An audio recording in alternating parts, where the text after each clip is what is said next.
I get emails saying, I hope you cut your fingers off at work. A lot of builders come to me and like, Steph, I actually hired a female because of you. Yep. And they're the best workers I've ever had. Yep. And I'm like, that's mad. Yeah, there was one girl, she was part of the TRC. She came down to the event. We were pretty close. And then she just went crazy. What has the reaction been from the men who've seen this club? I'm like, don't touch me. You do need thick skin, like the environment, the culture, the laughs. It's not corporate. It's definitely not corporate. Hey, welcome back to another episode of the pod. This is actually the last episode for season 1, which I cannot believe I'm saying that right now because it's gone by so quickly, but it's going to be a good one because I am joined by Stefanie Apostolidis, also known as Melbourne Chippy Chick. She's a qualified carpenter, site manager, business owner, mum, and the proud owner of the Tradie Lady Club, a movement that's inspiring and empowering women in the trades industry. She is an exceptional woman and I cannot wait for you all to meet her. So let's get into this episode. Steph, welcome to the podcast. Thanks for having me. I really appreciate it. We are so excited to have you here. I have read so much about you and I'm so fascinated, first of all, by your background and this incredible empire, I'm going to say, that you've built. I mean, first of all, as you know, from one woman to another, congratulations, but also thank you for the work that you have done for females and female representation in the industry, because I think for so long women have been, silenced and never given a voice, but you have given so many females in the industry a voice and a platform and a reason to do this and have fostered such a supportive community. So I think you're wonderful and I'll stop gushing over you now. Thank you. Tell us a bit about yourself. If someone didn't know you, who are you? Okay, well, I'm Stefanie. I'm 34, turning 35 this year. I am a qualified carpenter. I started my apprenticeship when I was 23. I've been working as a carpenter for, it was like 11 years before I had my kids. I've got 3 amazing children, 3 under 3, go me. Busy mum. I've just pretty much I started my Instagram really with no intentions, no business intentions whatsoever. It was more just for fun and just to show people how I did some work, because I was putting it on my Snapchat. And a lot of people are like, oh, that's interesting. Oh, they should, and I'm like, oh, we'll just do the Instagram page. And I think I was one of the first females to do it just work-based. Like a lot of girls, there were some of the girls that had tradie accounts, but it was more home, their dog, their family as well. So it wasn't really business-focused, which I didn't intend to do. I just didn't like Instagram in itself at the time, so I didn't have a personal page. Anyway, so I just started doing some videos and then I'm like, I felt like people were just going to laugh at me or make fun of me because I was a girl. But it just, took off. So you have a huge following, let me just say. I think you've got nearly, 200,000 combined across both your accounts? I was almost at 170. Oh, well, combined. Combined? Yes, combined. Don't undersell yourself. But it's been, it was a pretty interesting venture to where I am now. So the journey of getting there was really accidental, natural, and it was just a really awesome ride, I read that you grew up around your dad's work Yes. sites. How did that shape your career path? What type of influence did dad have on you? Oh, me and my dad are very close. So we're very alike. I was with him at soccer when I was a little girl, and then I've been playing with him since I was 9 years old, and I still go on and have a kick with him.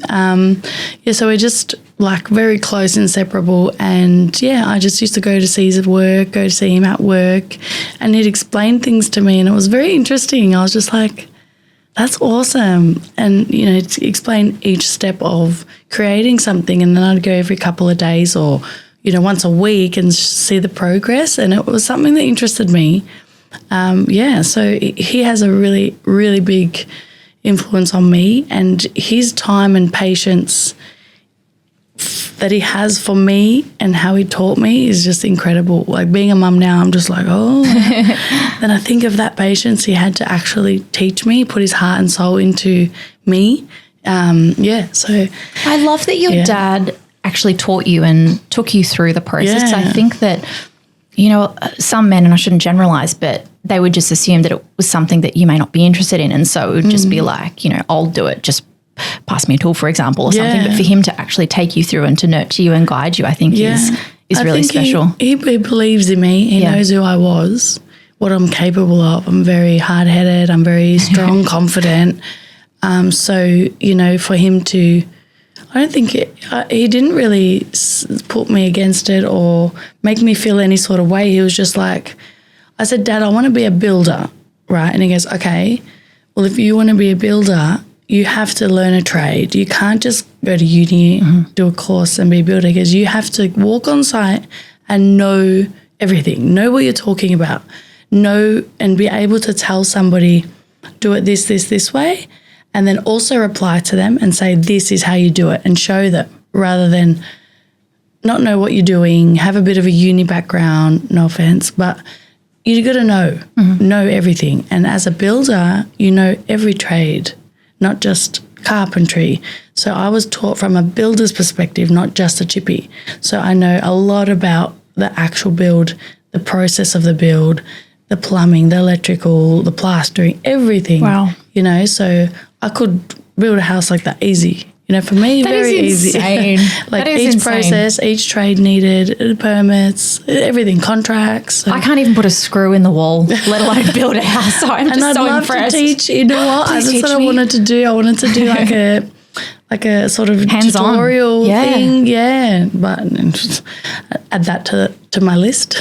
Insane. So talk to me. You began in traffic control. Was that at the very, very beginning? Yeah. So from high school, I went into customer service. So I was working from Foxtel, Telstra.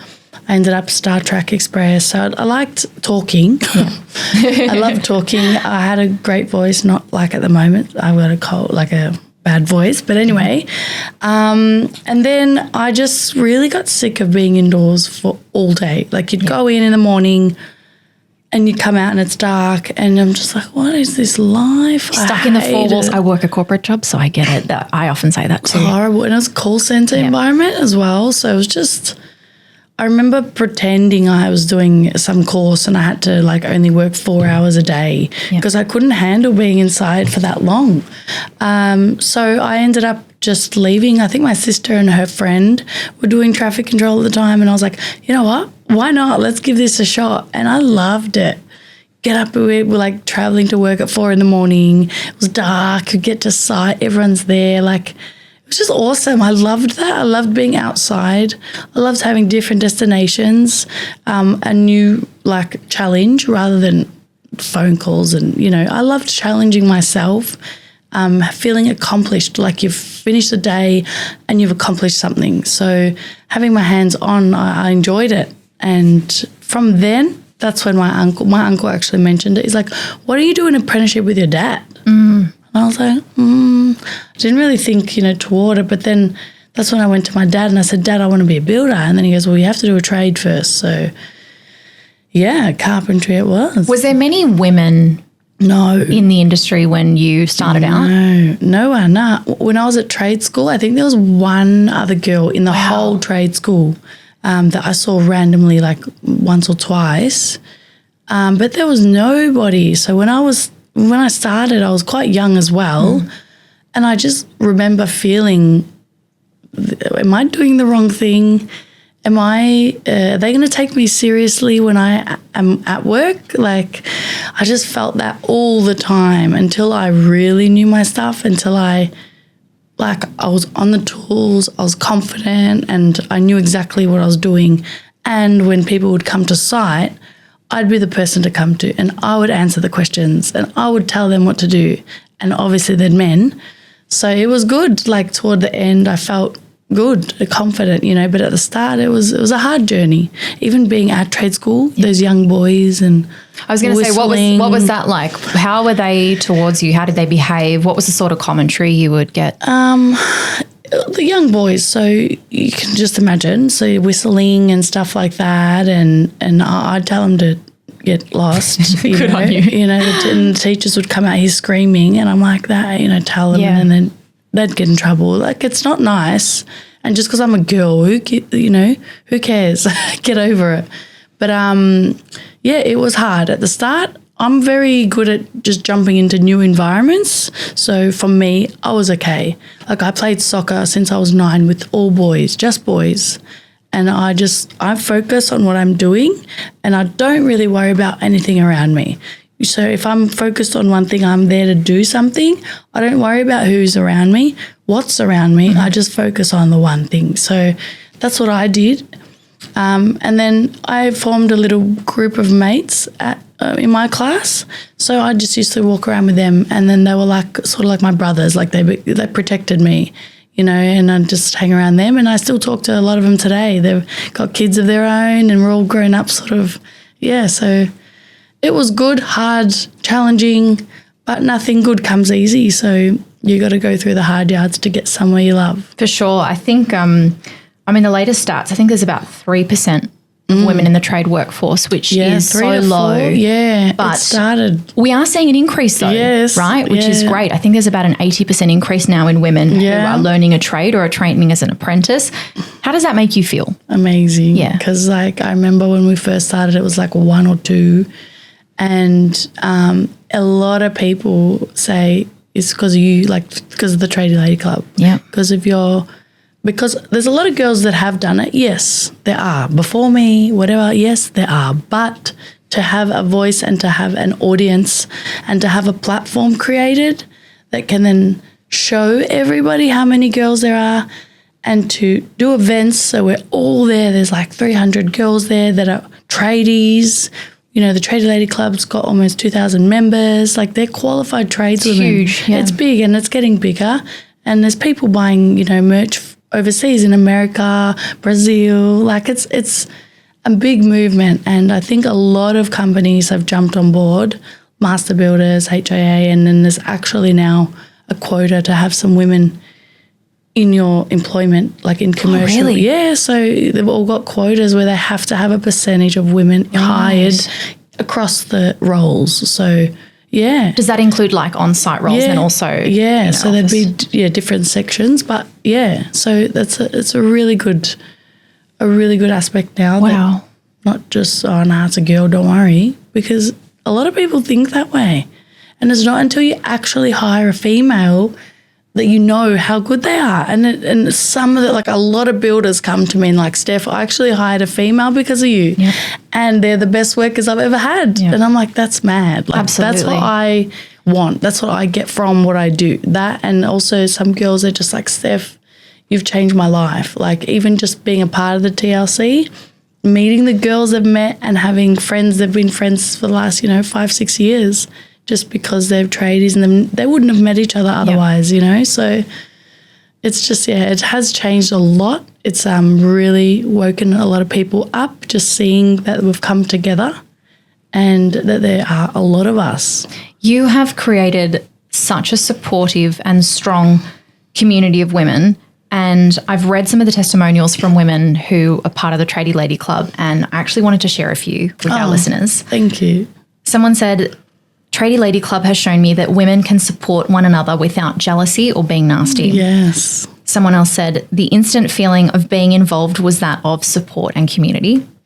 Another woman said, growing up in the industry was tough. I was a girly girl with my nails and makeup done, having to wear male clothes and boots, but the Tradie Lady Club in my corner showed me that us girls can rule the world.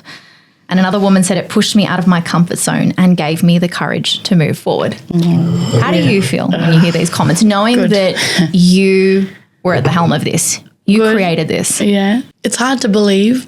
Like when you're just a normal person doing a normal thing, it's just really hard to believe that you've done all this work for women and it's changed their life so much, but it's not intentional. Like I wasn't originally intentionally trying to do this, and I think that's where it became pleasurable because it was not work for me. It was just showing and just talking my feelings and explaining that, we can do it. Like, go away, and I'd stand up for women or I'd voice myself on my stories, and it became the norm now. And I think that the feeling that after hearing all these testimonies just makes, actually want to cry. I'm trying not to cry. I'm like, together. But yeah, like it's amazing. You should feel really, really proud of what you've created. And that gushing that I did at the beginning was purely from the heart, because when I was reading your story and even meeting you now in person just reinforces that it comes from a place of sincerity. Yeah. And there's a lot of women that have like created this sort of environment, but for money. Like you can see that it's different for money, intentions, and there's a lot of there's an opportunity for me to go get grants of the government and this and that, but like I don't want this TLC community to be about money. I don't want to do memberships and fees and this and that. That's not what it's about. It's from my heart, and it's from and it's big, and it's bigger than all the other ones because of that. You know what I mean? Like girls don't look at it to say, we have to pay to this and that. I love that it's helping without all that stuff coming in. So, What are some of the kinds of things you do in the club? How do you get the girls together? Do you put on events, you said? Yeah, so I haven't had one for a while because I've had the kids and I've just, but I am wanting to do one in the next couple of months. So with the TLC events, we've had a few. So we've done like rock climbing.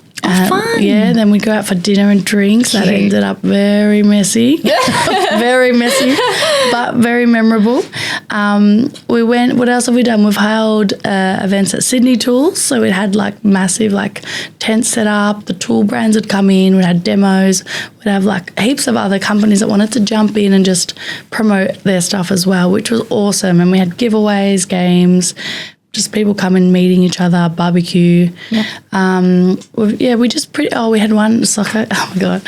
We had a Christmas park meetup. So we were just like chilling out.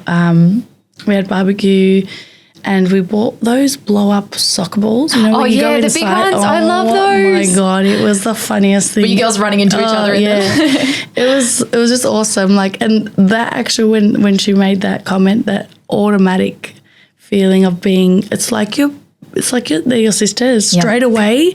Like you come to an event and everyone's just themselves, pure, raw, and just really warm and friendly. And everyone just wants to have a good time. There's no jealousy. It's just mad. Like I love it. It's just a good vibe. And some people bring we even had parents bring in their daughters to talk to us about like why, I want to put my daughter in the industry, but I'm scared because, how was it? Was it rough? Did you get mistreated? Things like that. So the events are really good and everyone's welcome to come. It's pretty much open.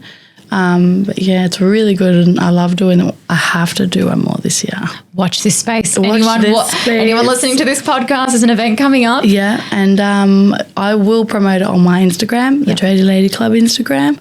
And also if you're a tradie lady, go on to Tradie Lady Club Facebook. It's a group and you just answer the questions and join, and you have to be qualified. You can't just join if you're not. That's what makes it special. So I really intend to making it bigger and better. Love that. What has the reaction been from the men who've seen this club evolve over the years? Well, when it first started, I actually copped so much bad things on, don't want to swear. So I copped a lot of bad feedback from the men, but you know what, mainly they were in America. Interesting. And they're just not good. Probably different mentality. Yeah, they were jealous because like they were pumping out posts, and then I was just getting like stuff that they like. I was a DeWalt ambassador. Yeah, I was the first female DeWalt ambassador. Wow. And they were just so jealous, and then they would just call me like all these names.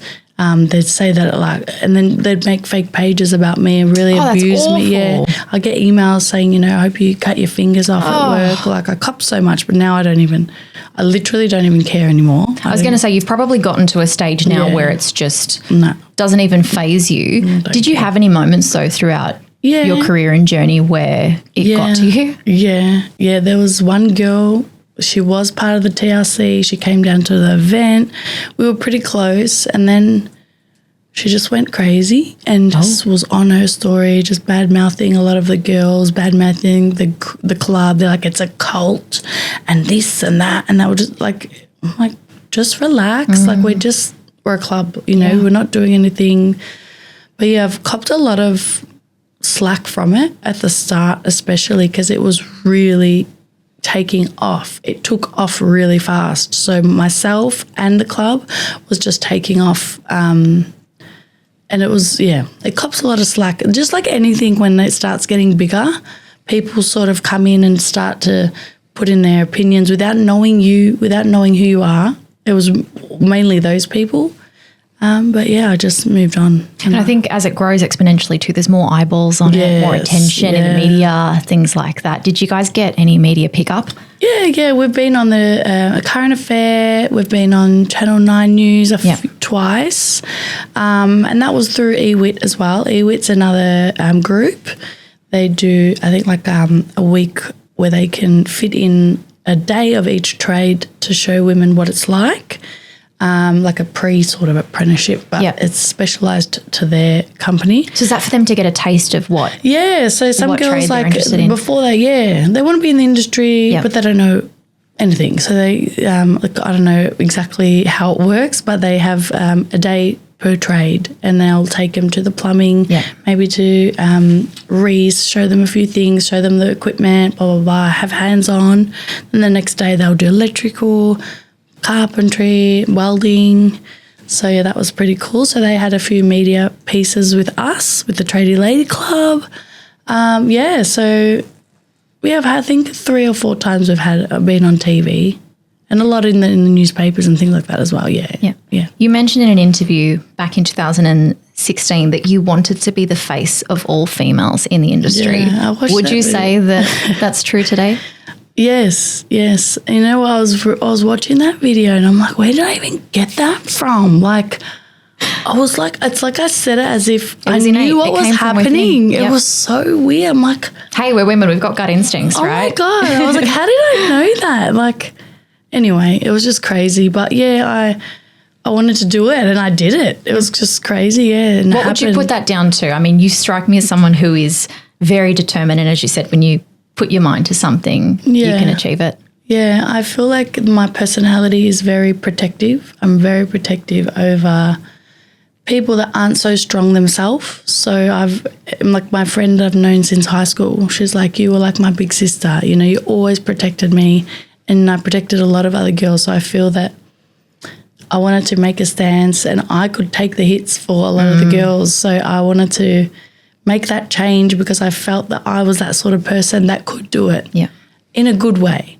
There's a lot of girls that have tradie influencer accounts that are half naked or they're doing it for different reasons, but I think I was a good fit to do it for the good reasons. What advice would you give to other women who are considering a career in the trades, but they feel unsure or they're intimidated by the industry? You know, they may have heard of the Tradie Lady Club, for instance, but they're still not 100% sure. How would you convince them? Well, if you've got nothing else you've wanted to do, there's nothing to lose. Yep. So even if you try a pre-apprenticeship or even try a week or so on the tools, just do it and you'll feel it. You'll feel if it's for you. You do need thick skin, like the environment, the culture, the laughs. It's not corporate. It's definitely not corporate. It's not there yet, and I hope to God it never gets there because then it will just wreck the trade because it's banter. It's fun. It's especially if you're working with some young boys, you might hear some stuff you don't like. But at the end of the day, like what I used to say is we're stepping into the men's industry. What, you know what I mean? Yeah. So it is their sanctuary. So if we're wanting to come in to feel accepted, we can't start making a big deal and say, oh, you know, that's their job. That's their work. They've been doing this for 10 years. You know what I mean? So we have to sort of fit in. And you need to have thick skin. You need to know how to ask questions. I'd just say pick up the tools and get into it and see how you feel. And, You're going to have to be outdoors in the cold, in the rain, in the heat, but that's some of the best parts. So if you're that sort of person that loves being hands-on and wants a challenge, then go for it. I do understand, and I get what you're saying about, obviously, it goes without saying, it's a male-dominated industry and has been for so long. And as women, there's, to your point, I think an element of it where you do kind of need to try and insert yourself in a way of not ruffling too many feathers. But do you think, though, that as a woman entering the industry that you should also have some boundaries as to what you are willing to tolerate and then what is too far? How do you make that distinction, though? Because I feel like that would be really hard. Yeah, I just I've always really just spoken my mind. So if I don't feel comfortable, I'll say it there and then, you know. So I guess you sort of have to be a bit tough. Like I had an incident where we were on a job. I was reading plans with my dad, and this electrician came. He was a bit older, and we used to like have a bit of a laugh here and there, but he sort of got a bit touchy with me. Like, you know, Stef, how you going, touching my shoulders and stuff. And I'm just like, don't touch me, you know. And was your dad aware of this? Right next to me. So he was fully aware and could see. He was next to me, but he knew that I could handle myself, so he didn't even bother. And then I was just like, you know, don't touch me. And then he did it again. I'm like, don't touch me. Like, don't touch me, you know. Like, I said it how I felt, you know. And that's what you need to be able to do, or just say it's not appropriate. Like, it has to be something that's not appropriate. You can't just, a lot of people hear, oh, the boys, they come in, they talk about their weekends, they talk about their drugs, they talk about the sex. That's boys. They're at their primal year. That's what they do. You know? It's a boys club mentality. You know what I mean? It's like, if you don't like it, maybe just say, boys, can you just be a bit quieter, or put your headphones in, or just get over it. Like, I don't know, it's just their lifestyle sort of thing. But yeah, that's really all. I think that's really good advice, though, because it's about being aware of that sort of behaviour if you are entering the space, but also then having boundaries, like you said, where it's if it concerns, you know, physical touch or things like that, that's an absolute no-go. And I think it's important for women to know that. Yes. You know, that you're not going to walk into an industry and just let them do what they want, grimy hands and, you know, that sort of stuff. No. There's a lot of girls that have been through so many bad things. I was actually going to ask you, have you seen that, like, with your own eyes, and ever had to jump in to help another female? Oh, I wish I was there. I wish. Like, it gets me angry. Throw some hands. But no, I've never witnessed it myself. And on site, I've just stuck up for myself, and it doesn't bother me, that sort of stuff. But there's some things that girls have been through, like, really bad, really sad, and something that could actually keep with them for the rest of their life. Like, some things that they've been through, and it's really hurtful. And, you know, it's probably guys thinking it's funny, but it's not. It's not funny. It's a woman trying to have a career, do something they love, and your little banter or whatever you think is funny because you're immature and you don't know how to handle yourself, it's not funny. You're spot on. Yeah, it pisses me off. But there's a lot of girls, and I'm just gobsmacked when I'm reading about it on the Tradie Lady Club page. I'm just like, that is no. And even some girls are with their bosses, and they'll be in a position where they're high enough to do a role, but they'll get the boy to do it that's at a lower position because they're a guy. Yeah. And they're like, I don't know what to do. Where do I, you know? And so it's just really hard to hear those things and not be able to do something about it. What would you advise in that situation? I'm interested. I would probably just straight out go up to him and just be like, look, I've worked really hard. I'm at a position where I should be taking on those jobs. I'm qualified to take on those jobs, more qualified than that person that you've asked it to do. What's happening? I feel a bit, you know, I don't feel comfortable working here because you're not taking me seriously. I'd just straight out say it. And I think there's some people you can go to if you have issues within the apprenticeship board to handle things that get a bit more serious. Are they like formal complaints and stuff that you can lodge? So when you sign up for an apprenticeship, it's usually through somebody. So those people you could address and see what their processes are. And where to go from there. As a mentor to many other women in the field, what is one thing that you wish you knew when you started out that you would tell your younger self? Oh, what would I tell my younger self? Just be more confident. Be more confident because you can do it, and all these doubts in your head are definitely not true because we are women. Yes, we're probably more capable of so much more in other areas than men. Men are stronger in different areas than us. It doesn't mean that we can't do it differently. So if they're doing something more muscular or whatever, we can do the same thing but smarter. We do it differently. Yeah. You know, it doesn't mean you can't do it. So any doubts in your head about the trade, just, don't worry because it will be okay. That's what advice. I would tell myself. What's next for Tradie Lady Club? How do you envision the club expanding and getting more women on board? Well, I've got a big thing in the making, which I can't talk about at the moment. Okay. It's actually like a different avenue. So with the Tradie Lady Club and this new journey, it's going to pick up a lot. So I'm going to have them hand in hand sort of thing. So, amazing. And I want to do some more events. My intentions were to go interstate because a lot of the girls are wanting us to do events over there as well. So I just want to hold more consistent events. This new journey is going to pick it up quite good. Well, yeah. That's amazing. Talk to us about your life as a mum and a business owner and everything else that you have under your belt. How do you manage it all?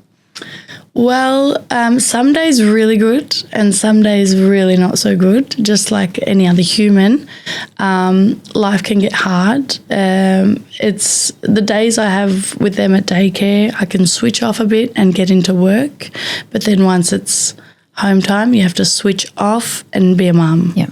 It's really hard to be frustrated and have your kids around because you take it out on them and that's something you don't want to do because, like, poor things, they have no idea what's going on. So it's more, it's a ability to switch on and off. I think that's the best thing, and women, I feel, can do that, and that's why we're the best, looking after little babies. So it is hard. It's really hard. I only go to site once a week, and the rest of the time I'm cleaning. Cleaning's going to be my new specialty. Nah. We were talking about cleaning up poop before. Dog poo and Dog poo, kids poo. Toilet training, all the poo-wees, Yep. It's just, it's full on and it's constant. Yeah. Constant. So it's very hard. It never stops. Yeah, it never stops. As a mum, it's hard from morning to the last one hits the head. And then you're like, let's do stuff that we needed to do. So you can't just go, let's get to bed. So what does a normal day look like for you? Obviously, you're up probably early in the morning, I'm assuming, getting the kids ready. Yeah. So, this morning I actually got up at 5:30, which I should be doing every morning because it just made it so much easier. Yep. But, extra sleep is always good. So most days, 7 o'clock wake up, we get them all out, we have a bit of a play, cuddle, whatever. And then we make breakfast, we eat outside, feed the birds. Cute. Get them ready for daycare, head off to the cafe. We always go to the cafe before daycare. Get a baby chino, some banana bread, and then we go to kinder. And then when they're all at kinder, then, I just do things I need to do, catch up, do some orders, go to the gym, just rushing to do things that I need to do and catch up on things. Yep. So... And by the time you know it, pick up time. Yeah, pick up. He's already there and you're rushing again. No, you got to get there before to cook them Yep. dinner because when they come home, they're hungry. And it's like, So, I cook them food, then go pick them up. Yeah. Bring them home, feed them, nappies, showers. That's it. Yeah. And what time do you get to bed then after all of that? Well, so my daughter Nora, she's been really good lately. So she's cut down her middle nap. So she's going to bed around 8-ish, which is mad. And then I've got the boys, they go down like 9:30 because they just... Are they playing and stuff? They go to next level. So twin boys, they're just like running around, laughing, chasing each other, hide and seek, peekaboo. It's so funny. They're just hilarious to watch. I don't even watch TV. You just watch them. I just watch That's your them. entertainment. Yeah, they're so funny. But yeah, then they go down, and so depends what I have on the next day. I could stay up and clean, which is what I do mostly. I just clean the area that's a tornado's hit, and then prepare for the next day. So the days I don't do that, it's really hard. Like I'm trying to do it all and they're screaming at me. They want me to play. They're hungry. So it's very full on. And you're also managing your social media too, which I assume is a job within itself, right? Yeah. To create content and all that sort of stuff. How do you manage all that too? I do. I don't really touch my phone during the day when the kids are home. Mm-hmm. So I'll do either early mornings and then late at night when I get into bed. Or when they're sleeping, I'll just jump on, check a few emails, things like that. But the days I have off, I'll solely book in. If I've got a few things to do, I'll make a list, book in everything I need to do and do it on those days, So, yeah. So that's why I was saying the switch on and off mode, the being a mum and then going back to work, it's just that's what you need to do. You are superwoman. I don't know how you do it all. Listening to all of that just sounds exhausting. So I can only imagine how you probably really feel. Yeah, it is. It's but hard. You're obviously doing an incredible job.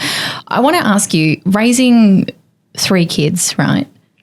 Seeing the journey that you have, undergone, do you feel and do you think that you will ensure that your kids from a young age learn trades and hands-on experience tools even when they go through school? Do you think it's important for them to know that stuff? Well, I think not necessarily just a trade. They could like anything. So being a tradie or having even just they're going to have common, they're already holding drills. They're already at work site. They're going to have that in knowledge already, the basic. But if they're interested in something else, I'm just going to raise them knowing they can do anything. Yep. Do it. So you're not going to push them in a certain direction? That would be, no. Oh, my daughter's like me and my dad. My daughter's like that with me. Oh, that's she really wants sweet. to do everything with me. She loves everything I do. She just really wants to help and know everything. Yeah. So I feel like she's going to be close with me. And, I feel like she will be, she's very physically, she wants to be physically challenged. Yep. You know what I mean? She doesn't so I feel like she might actually get into the trade. So, yeah.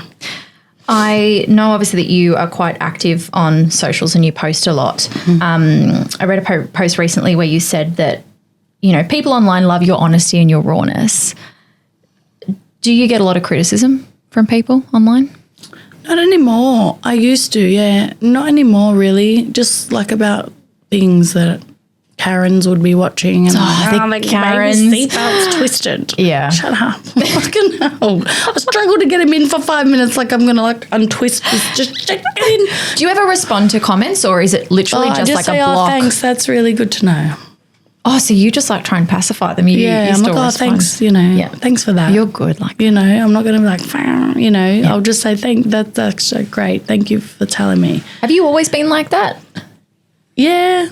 So you would never retaliate or try and fight someone on it? It depends what they're saying. Okay. If they're saying something that pushes a button, I'll be like, but if it's something just your kids this and that, that's fair enough. That means they care about me, doesn't it? Mm-hmm. If they care about my kids, then, they care. So I would then say thank you. But there's some, a shower, we have an outside shower. That's got to be connected to this and it's got to be. I'm like, shut up. They're trying to tell you. He's like, you can't have soap going into water waste. And I'm like, do you wash your hands outside? Yeah. We wash our cars outside. Where does that soap go? Yeah. And you're giving it to me about my shower, a rinse-off shower. I think there's always going to be trolls online. Yeah. Doesn't matter who you are, how old you are, male, female, there's always going to be someone out there that wants to nitpick. My husband's starting to, because when I first met him, he was on 2,000 or so. Yeah. And he's just sort of grown.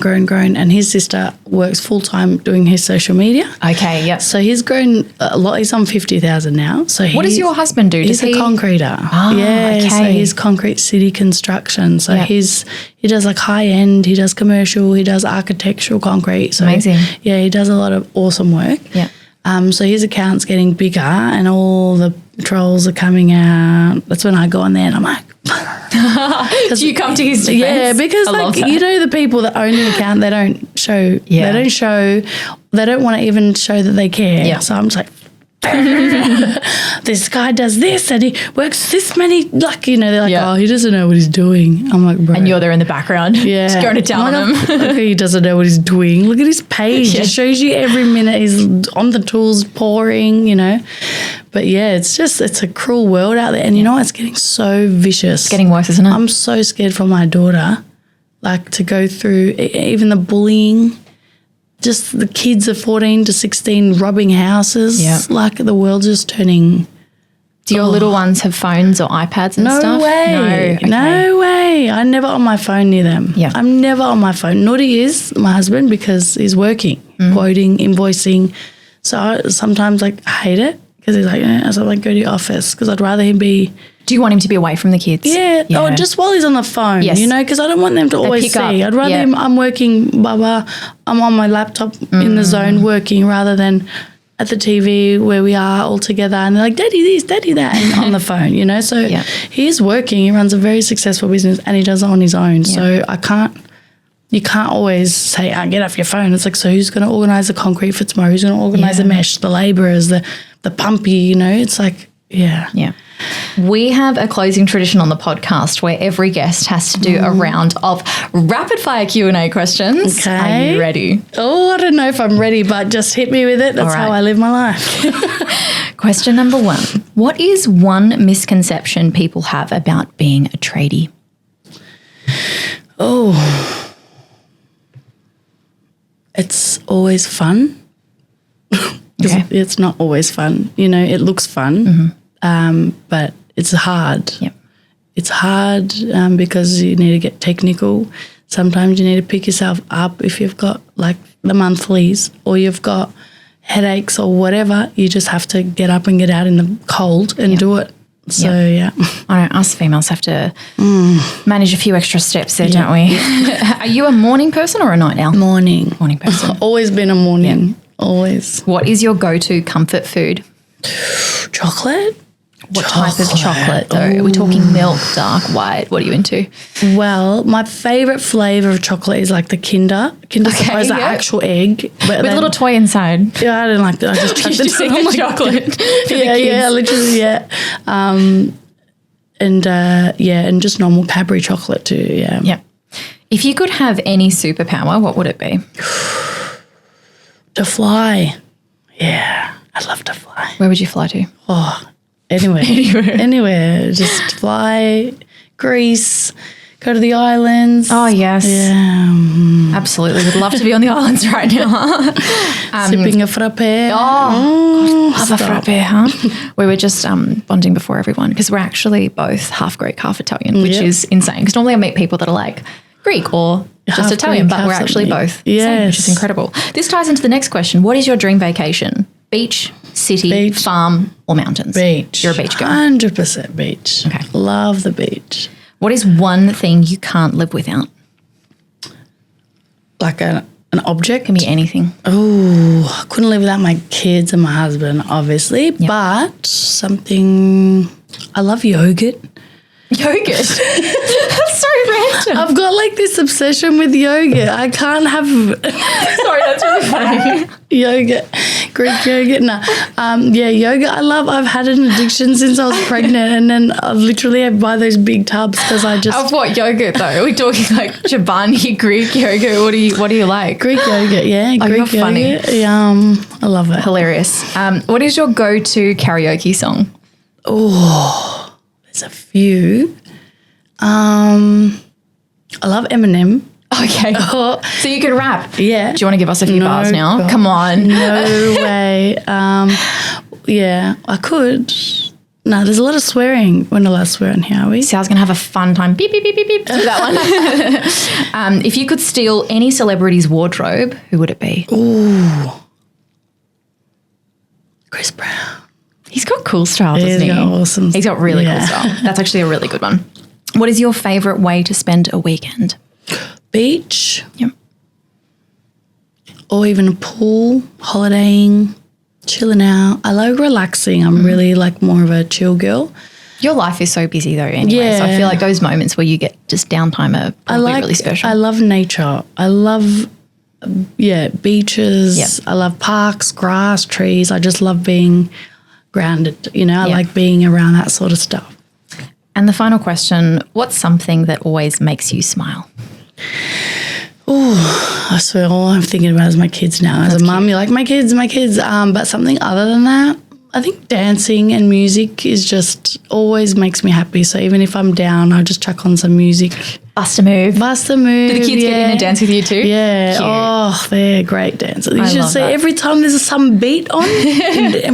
Eminem's on at home and the kids just busting out. No, I don't listen to Eminem, but like the clean versions, wouldn't be much song left, would there? No. Steph, thank you so much for coming on today and for sharing your story. You are an incredible woman and you have done incredible things in this space. So, all the very best. And we can't wait to see what you get up to next with the Tradie Lady Club. So, thank you. Yeah, thank you for having me. I really appreciate everything you guys have done. You've been amazing from the start to even now. It's been a couple of years, but I love talking to you. I'm bringing lots of people to you guys because I love your service. That's so good to hear. The team here are amazing and yes, we love having you as well. You are the final guest for season 1. So we are actually wrapping it up. Season 1 here, which is incredible. Awesome. So thank you for being the final guest, and everyone, thank you from the bottom of our hearts so much for tuning in to this season. What a wild ride. We have had some incredible guests.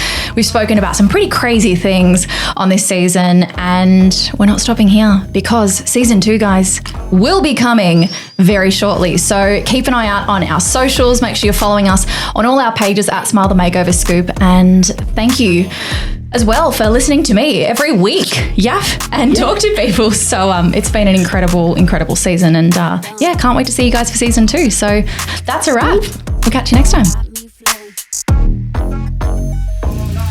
This podcast is for informational purposes only and does not constitute medical, legal, or financial advice. Please consult with a professional for specific advice tailored to your situation.